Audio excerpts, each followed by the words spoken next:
دیکھو اس میں نظر تو برحق ہے، لگنے کا امکان ہوتا ہے، لیکن ہر وہ چیز جس کا امکان ہو ضروری نہیں ہے کہ وہ لازمی ہو بھی جائے۔ امکانات کی دنیا تو بہت بڑی ہے نا، اس میں افراط اور تفریط ہے۔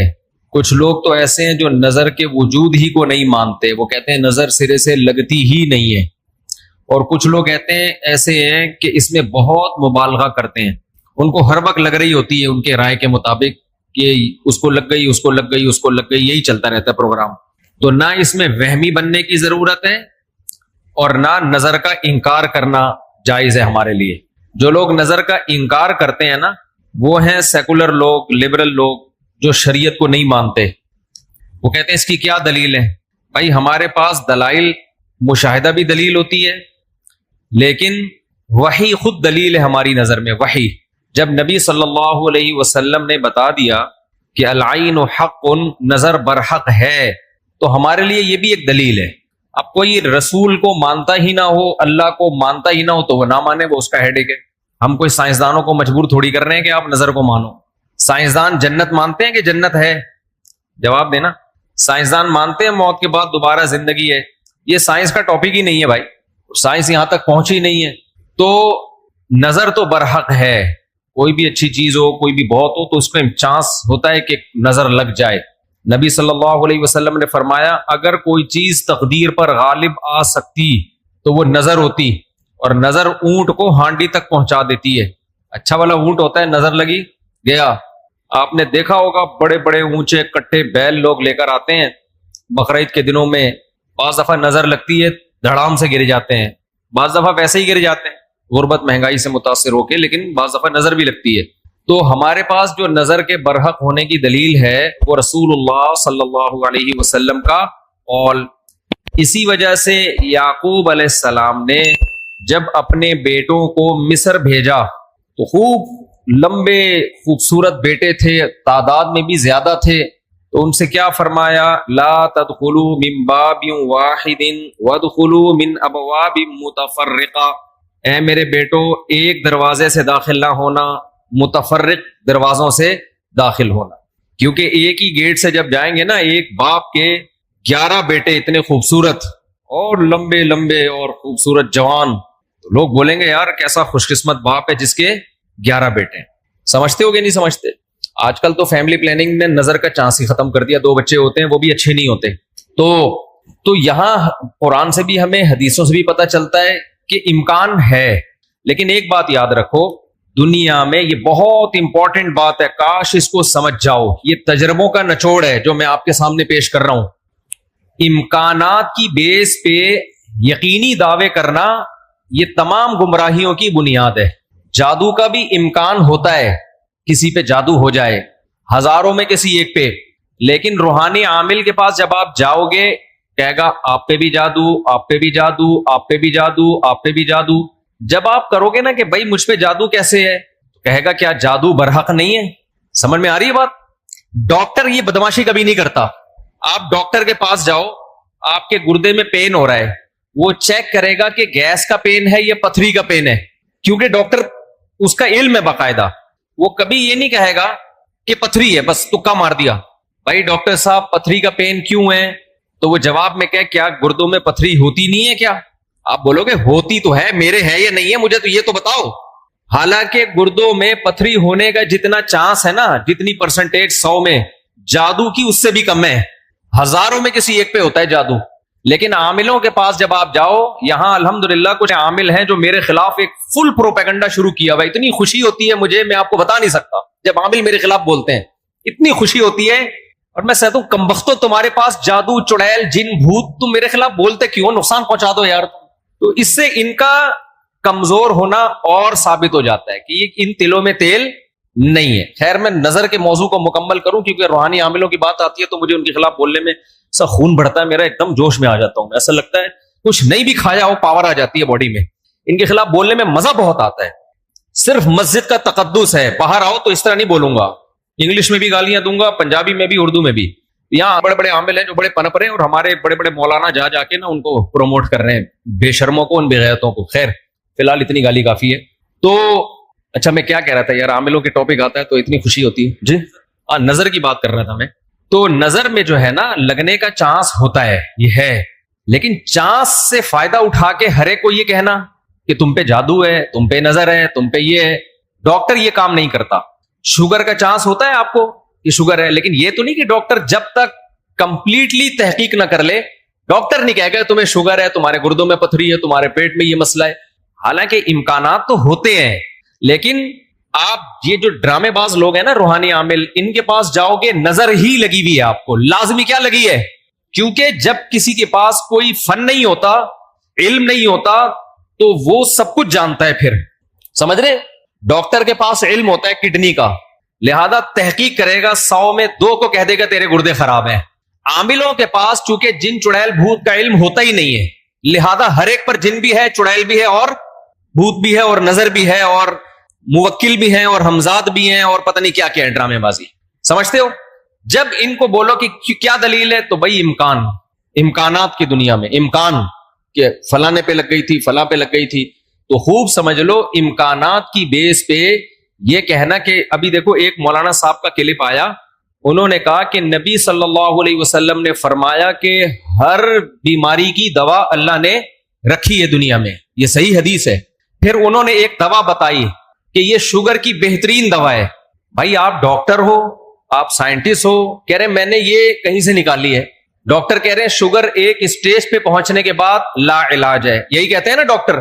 بھائی شوگر ایک اسٹیج پہ پہنچ جائے تو وہ کیا ہو جاتی ہے، اب ٹھیک نہیں ہو سکتی، کنٹرول کرنی پڑے گی، لبلبا ٹھیک نہیں ہوگا آپ کا. لیکن انہوں نے کہا کہ دیکھو ہر بیماری کی اللہ نے شفا پیدا کی ہے، تو یہ میڈیسن، یہ کوئی دیسی نسخہ ہے، یہ شوگر ٹھیک کر دے گا. اب دلیل کیا دے رہے ہیں؟ ہر بیماری کی اللہ نے دوا پیدا کی، یقیناً کی ہے، لیکن کیا وہ آپ کو معلوم ہے؟ کیا وہ دوا یہ ہے جو آپ پیش کر رہے ہیں؟ اس کی کیا دلیل ہے؟ بھائی بہت ساری دوائیں لوگوں کو معلوم نہیں ہے. تو اب یہ سمجھیں کہ 2 انتہائی میں جلدی سے کمپلیٹ کروں اس موضوع کو، کہ نظر لگنے کا چانس ہوتا ہے، لیکن یہ نہیں ہے کہ جو بھی کوئی اچھی چیز ہوگی کچھ بھی ہو جائے اس کو نظر ہی لگی ہے. تو یہ وہم کی دنیا سے باہر نکلنا چاہیے. جو سیکولر لبرل لوگ ہیں جو نظر کا بالکل انکار کرتے ہیں، وہ کہتے ہیں فلاں فلاں پہ کیوں نظر نہیں لگی، وہ اتنے ہینڈسم اتنے خوبصورت لوگ ہیں، فلاں کی آواز اتنی اچھی، ان پہ نظر کیوں نہیں لگی. تو اب اصول سمجھیں، نظر لگنے کے لیے علماء نے قاعدہ ضابطہ بیان کیا ہے، جو چیزیں مشہور ہوتی ہیں نا ان کو اکثر نظر نہیں لگتی. نظر ہمیشہ اچھمبے کی چیز کو اچانک، جیسے میں لوگوں سے کہتا ہوں بھائی آپ انتہائی غریب تھے، سائیکل بھی نہیں تھی آپ کے پاس، اچانک آپ کے پاس بہت زیادہ پیسہ آ گیا، اور علاقہ بھی وہی ہے، رہتے اسی غریبوں کے محلے میں ہو، گندے نالے پہ رہتے ہو، سائیکل پہ تھے، اچانک لینڈ کروزر آ گئی آپ کے پاس. یہ جو اچانک والا کام ہوا ہے نا، اس میں نظر لگنے کا چانس ہوتا ہے. سمجھ میں آ رہی ہے بات؟ اب دیکھو یعقوب علیہ السلام کے بیٹے مصر میں ان کے ساتھ ہی رہتے تھے، سوری مصر میں نہیں، شام میں ساتھ رہتے تھے. وہاں یعقوب علیہ السلام نے نظر سے بچنے کا یہ والا اہتمام ہمارے علم میں نہیں ہے کہ بچوں کو کہو دروازے سے الگ الگ جایا کرو، ایک ہی دروازے. لیکن جب مصر جا رہے ہیں نا، اجنبی جگہ ہے، وہ لوگ یعقوب علیہ السلام کے بیٹوں سے مانوس نہیں ہیں. وہاں یعقوب علیہ السلام نے کہا ایک نئی جگہ پہ جا رہے ہو، اچانک اتنے بیٹے جب لوگ دیکھیں گے نا خوبصورت، وہاں چانس ہے. تو اس سے پتہ چلتا ہے کہ اپنی نعمت کو آہستہ آہستہ ایکسپوز کرنا چاہیے. سمجھتے ہو کہ نہیں سمجھتے؟ آہستہ آہستہ کیا کرنا چاہیے؟ پہلے پہلی ہو پھر دوسری، استغفر اللہ، یعنی آہستہ آہستہ. ایک کمارا آدمی جس کو کوئی رشتہ نہیں دے رہا، اچانک 4 بیویاں لے کے گھوم رہا ہے، تو چانس ہوتا ہے اس کے نظر لگنے کا.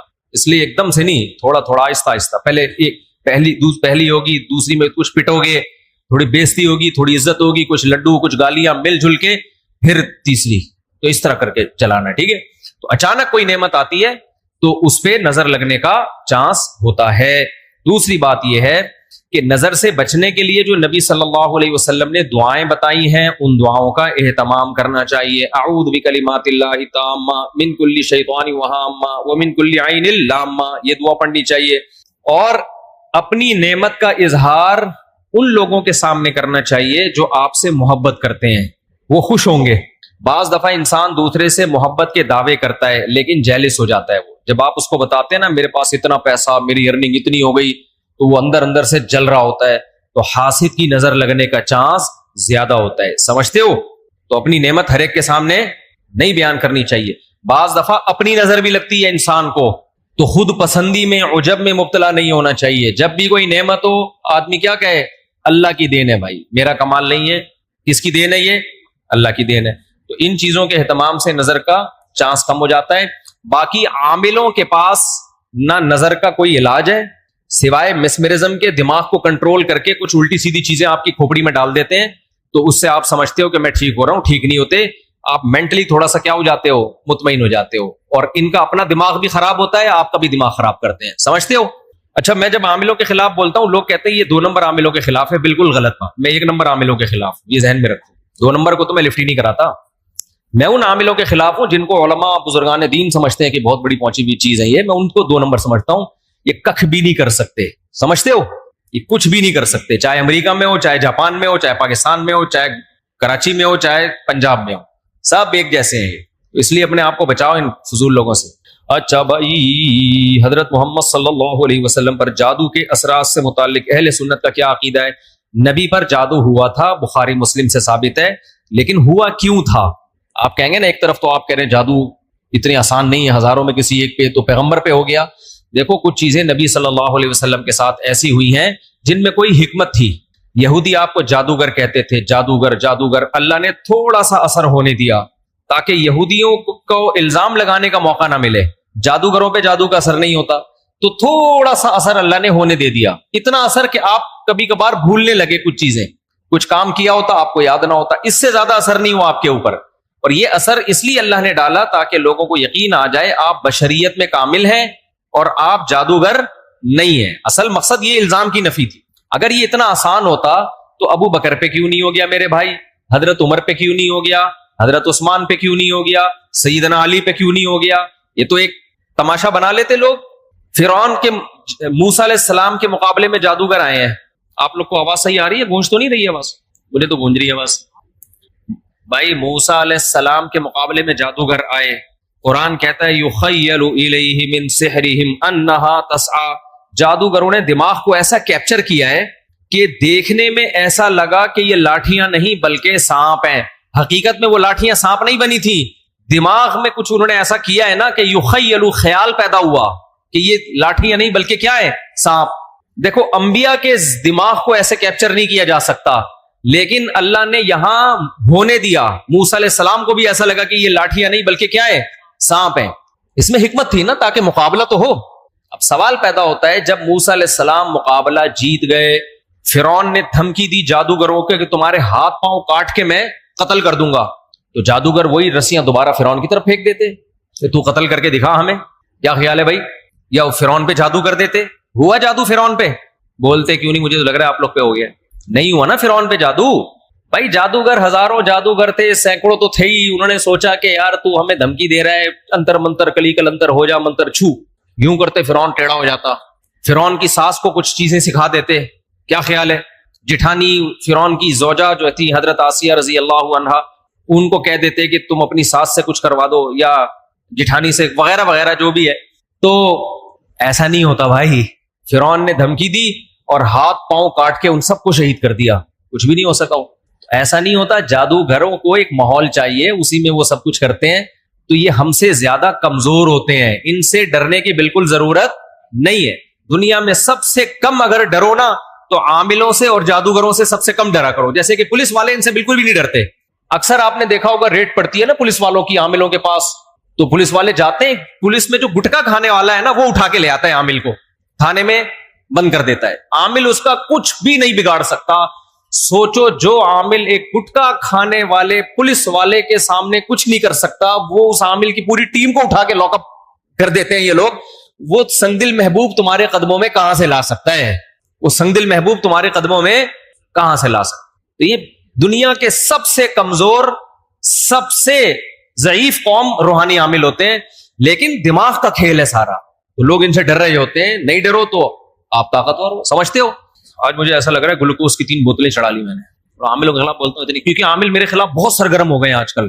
ابھی علماء کا ایک وفد گیا کسی عامل کے پاس, وہ وفد پہلے میرے پاس آیا, گپ شپ ہوئی, بیٹھے, میں نے ان کو رات کو کھانے کی دعوت دی. انہوں نے کسی سے ملنے جا رہے تھے, مجھے نہیں پتا کسی عامل کے پاس گئے. اس عامل نے میرے خلاف اتنا بولا کہ انہوں نے میری دعوت ہی کینسل کر دی کہ یار یہ مفتی صاحب تو 2 نمبر ہے معاذ اللہ. انہوں نے اپنی طرف سے اس عامل کی باتوں میں آ کے, تو جب انہوں نے کسی نے مجھے بتایا, میں نے کہا اچھا ہے اللہ نے تمہاری قسمت میں یہ عامل رکھے ہوئے ہیں, تم جیسے فضول لوگوں سے اللہ نے مجھے نجات دے دی تاکہ میرا کھانا تمیز والے عقل مند لوگ کھائیں. جو عاملوں سے متاثر ہو تو اس بیچارے کا مینٹل لیول کیا ہوگا آپ سوچو. میں نے کہا ہمیں ایسے مولویوں کی بالکل بھی ضرورت نہیں ہے جن کا مینٹل لیول یہ ہے کہ چڑیل بھوت بھگانے والوں سے متاثر ہو کے آتے ہیں.